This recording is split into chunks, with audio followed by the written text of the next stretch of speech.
Welcome to the English Out Loud podcast, a podcast where I give you tips on how you can enhance your spoken English. My name is Pat. I'm from Toronto, Canada, as you well know by now. And I'm back down here in Mexico, ready to work, ready to deliver my product to you, which is the American accent. And today I want to talk about a particular component of the American accent that stumps everybody. Today we're going to take a look at three different sounds. When we've got a fricative, like an S. Fricative is something that flows out. So we got a fricative, like an S. And then we've got a stop consonant, like a T. And then another fricative, another S. This is tricky. We hear this in words like rusts, risks, asks. This guy asks a lot of questions. And trust me, a student who asks a lot of questions learns a lot more. So you want to be the guy that asks a lot of questions. But do you have a hard time saying that word yourself? Asks. Well, we're going to break it down right here today so that you can put that difficulty behind you. Now, before we do that today, I would just like to say thank you very much for your time today. And if you enjoy what you're hearing, make sure that you hit subscribe, because then you will know before others when these tips come out, and you'll be able to apply them immediately to your life. Imagine that you were subscribed, and so you were notified as soon as this episode came out, and right then you gave it a quick little listen, then you get home, you put on a movie, and you can start to hear the things that we talk about today in that movie. And then you can start to apply them because you'll have a better time recognizing them. So hit subscribe to this episode because you don't want to miss a thing. Now, the other reason why you don't want to miss a thing is because I've got some great stuff coming out in the days to come. I've got a website. I've got my domain name for the website. That is to be announced very soon. I'll put out a few freebies there, a couple little video lessons. I'll put on some freebies so that you can get a good feel for it. And hey, if you like what you find there and you want to take things to another level, you could buy a subscription to see the rest. That is to be released very soon, and so that's why you want to be subscribed to this podcast so that you can know as soon as that information comes out. Anyway, enough of the chit-chat. Let's get down to the good stuff. Let's get into this fantastic lesson that I've got for you today. Today we're going to talk about some consonant clusters. Consonant clusters. What are consonant clusters? Well, this is when we've got three consonants together. What is a consonant? A consonant is any letter that's not a vowel. When we have three consonants together, a lot of people will often drop one of them, at least one of them. That's a habit that we want to overcome because when you drop one of them, you may sometimes say an entirely different word. Or it may sound as though you're not conjugating certain words correctly. And of course, you've studied English for so long, you've gotten to this point, you don't want to hold your English back due to a lack of muscle memory. Because you can develop your muscle memory, that's up to you. So what we're going to talk about here are three different consonant clusters. SKS, SPS, and STS. These sounds are tricky, so don't rush yourself. Take it very slowly so that your muscles can adapt. We're going to start by pronouncing each of these in super slow motion, very slowly. And then we're going to get a little bit quicker as we move along to make it sound more natural. You see, the trick to this is by first just making an S and stretching it out. Then pausing the airflow using whatever stop consonant is necessary. And stop consonants would be the letters K, K, P, P, or T, T. We call these stop consonants because in order to pronounce those letters, we stop the air and then we release it as a little burst of air. K, P, T. Now maybe that sounds a little uncomfortable hearing it over a podcast that sound so stretched out. But I've really got to drive the point home that in order to make those, the air stops and then it releases. That makes it a stop consonant. There are 3 voiceless stop consonants, 3 voiced stop consonants. But there are only 3 positions that we use. So you've got P and B, P, B, T and D, T, D, K and G, K, G. But today we're only going to worry about K, P, and T, voiceless stop consonants. Okay, so now we've got the words consonant, we understand the words stop consonants, and we understand that S is not a stop consonant. S is fricative. S, it flows out. There's a flow of air that pushes the sound out between the tongue and teeth. S. So what we're going to do here is we are going to make an S. We're going to cut off the airflow in the area of the mouth used by each stop consonant. And then we're going to release the S again. So let's start with the letter K. K, K, K. Made in the back of the mouth, the back of the tongue rises up, touches the soft palate, builds up air, and then bursts it out. K, K. We are going to put the K between 2 S sounds. We make an S, we make a K, K, and then we make another S. Let's give it a shot. S, K, S, S, K, S. You make an S, you stop the airflow, you make a K, K, and then you make another S. S. Now we're going to put this into some words in slow motion. Slow motion. So let's see. Ass. You hear that? Ass. It's not ax, nor is it just ask. You wouldn't want to just say, he asks too many questions. A lot of people will say that. Asks. Well, we want to get it stretched out. S, k, s. It's all about focus. S, k, s. Ask. Ask. And then you get it a little quicker. Asks. Asks. Asks. Asks. Asks. It's the same movement. It's the same movement. We're just piecing it together to be very quick. Here's another word here. Risks. Risks. Risks. Risks. Risks. Risks. Manage your risks.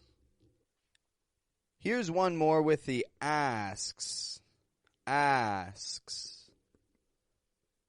Tasks. Tasks. Tasks. Tasks. I have a few tasks for you. I have a few tasks for you.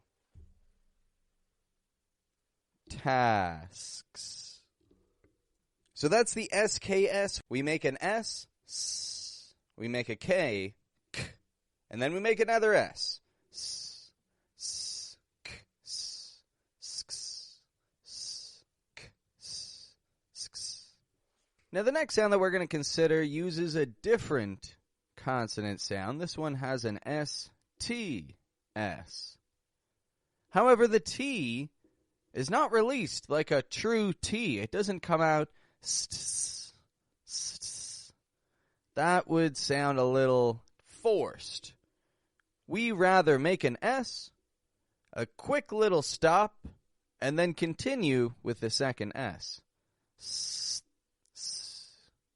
The tongue goes to the T position where it stops the air.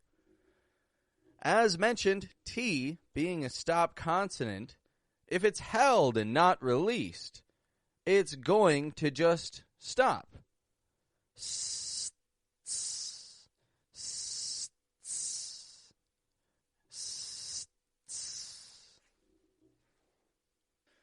The position for T, by the way, is when we put the tongue just behind the teeth.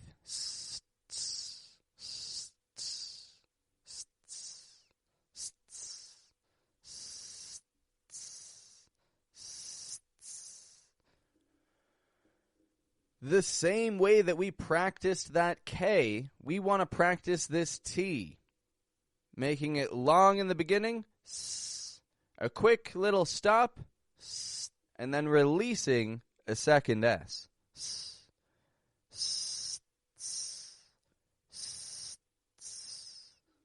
What words would we use an STS for? Well, one, which is pretty common, posts. Posts. Posts.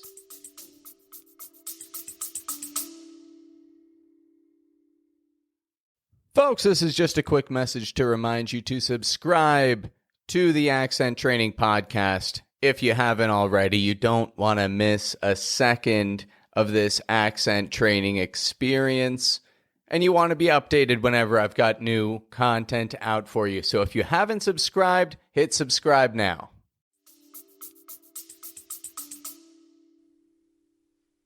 For example, Instagram posts,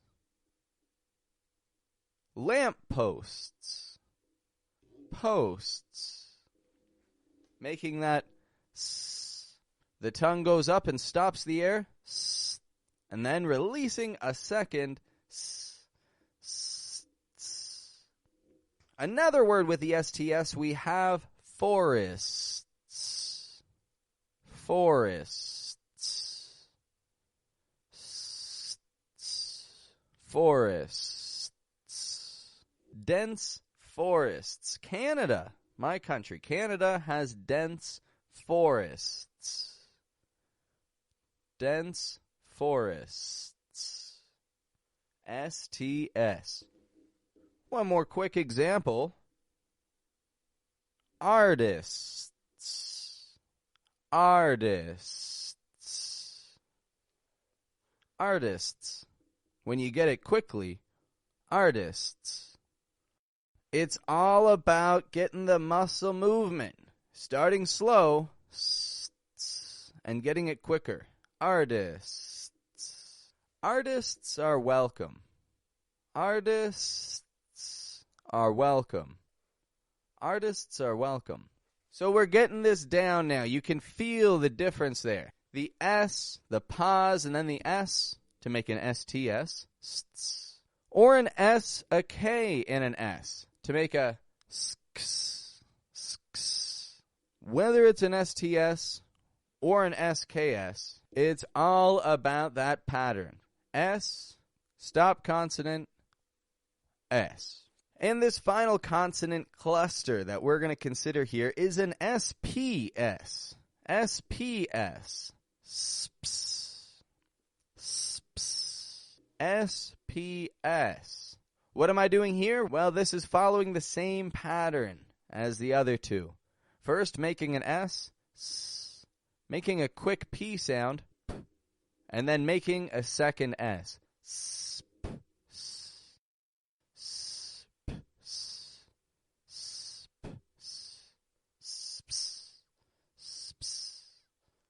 All about starting very slowly, letting your muscles get used to the movement, and then picking it up and going quickly. Let's see a handful of words that's handy with. First off, the word wasps. Wasps. Watch out for wasps. Wasps. What are wasps, by the way? Well, those are those angry little bees. The ones that'll sting you if you get too close to the nest. Nests. A wasp's nests. Wasp's nest. Wow, that's a tricky one, eh? Wasp's nests. We'll get to those in a moment. Let's see another SPS. Grasps. Grasps. She grasps on tightly. Grasps. What does that one mean? Grasps. Grasping something is to grab it tightly. Grab it with lots of force. Grasps. I've got one more word here with that SPS, the word lisps. Lisps. A lisp is a way of speaking. It's kind of a speech impediment, or it's considered a speech impediment in English. Although many people live their lives just fine speaking with a lisp. A lisp is when you speak with your tongue between your teeth like this, sounding all of your S's and Z's through your teeth. We hear this also in Spanish accents. People from Barcelona, you may notice that they speak with a lisp. So go ahead and repeat after me. Lisps. Lisps. All their kids have lisps. All their kids have lisps. Sps. Well, it may happen, right? If the mom and dad both have lisps, why wouldn't their kids have lisps? They might grow up speaking like that as well. Lisps. So here's what we're going to do next. I'm going to read out each of these sentences, and I invite you to read it back along with me. Just like always, just like I have in all the other podcast episodes. So let's get right to it, because I have a lot of fun reading these sentences out. Here's a quick little phrase here. I make playlists of singers with lisps. It's a bit of a long one, but look down in the description and you'll find this there. Repeat that with me again. I make playlists of singers with lisps. Here's another here. Tasks with risks are how philanthropists make money. Tasks with risks are how philanthropists make money. Tricky, tricky one. Another fun one here. 4 in this next one here, so get ready. It's better if he asks before he grasps the wasp's nests. And one more for you. Security frisks people at the entrance looking for flasks. What is frisking? What does that mean? Frisks. Security frisks. Well, this is what happens when your body is quickly searched, when you're patted down. This sometimes happens in the airport, with security in the airport, or it can happen if you're trying to get into a nightclub. Quite often, in nightclubs in my city, they just give you a quick pat down, make sure that you're not bringing in anything that you shouldn't, such as flasks. What are flasks? Well, flasks are small bottles designed for sneaking around alcohol. Pretty much. It's a small bottle that you fill with alcohol and it's easily concealed, so it's something people often won't find on you. Flasks. Okay, so let's take it up a notch now. Idiomatic expressions. I know people like idiomatic expressions. If you've listened to this episode this far, it's because of 2 things. 1, you take your English seriously, and 2, you want to learn some idiomatic expressions. So I'm not holding back on you. Let's take a look at a few. The first one I want to say is rat's nests. Rat's nests. You'll notice I'm going to make everything plural because it would normally be this is a rat's nest. But for the sake of this lesson, we'll say nests. Rat's nests. Such as, we searched for a book in the rat's nests of offices. The rat's nests of offices. What does that mean? Does that mean that rats are occupying an office? I sure hope not. No, it actually means something that is disorderly, or possibly something that is overcomplicated. So, a bedroom, you could say it looks like a rat's nest. Or you could also say it looks like a pigsty. A pigsty, a rat's nest. It means, your living conditions are a little messy. They're comparable to that of a filthy animal.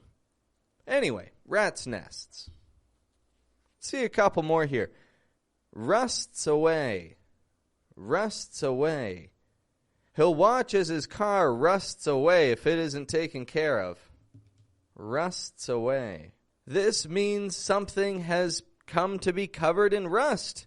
Have you ever had a bicycle that you left out in the rain over the winter? And then what happens when you go to get on it? It's rusted away. The chain, everything. It just rusts away. Same thing will happen to your car. So take good care of it, because it rusts away. Another one here. Uphill tasks.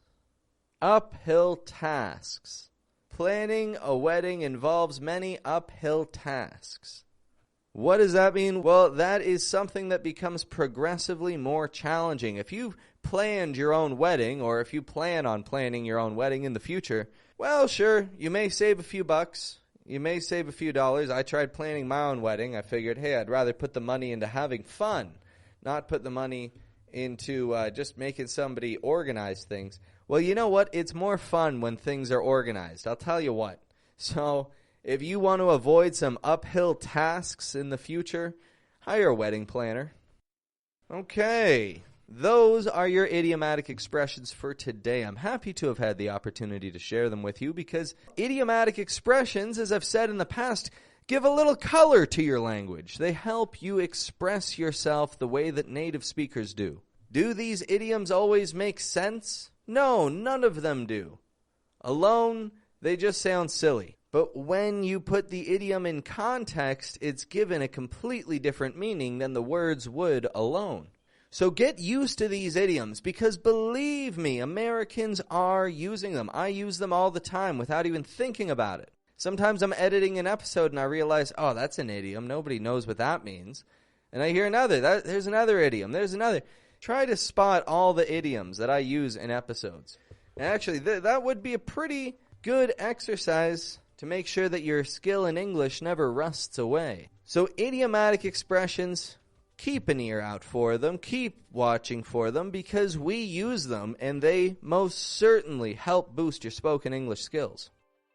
Anyway, today's episode is coming to an end. Thank you very much for your time. I am overjoyed that you've taken time out of your day just to listen to me, just to hear what I've got to say, and I think that was great of you. I think that was an intelligent thing of you to do. So keep doing that. Check out more episodes that you haven't heard, and make sure that you hit subscribe because there are many good things to come in the future.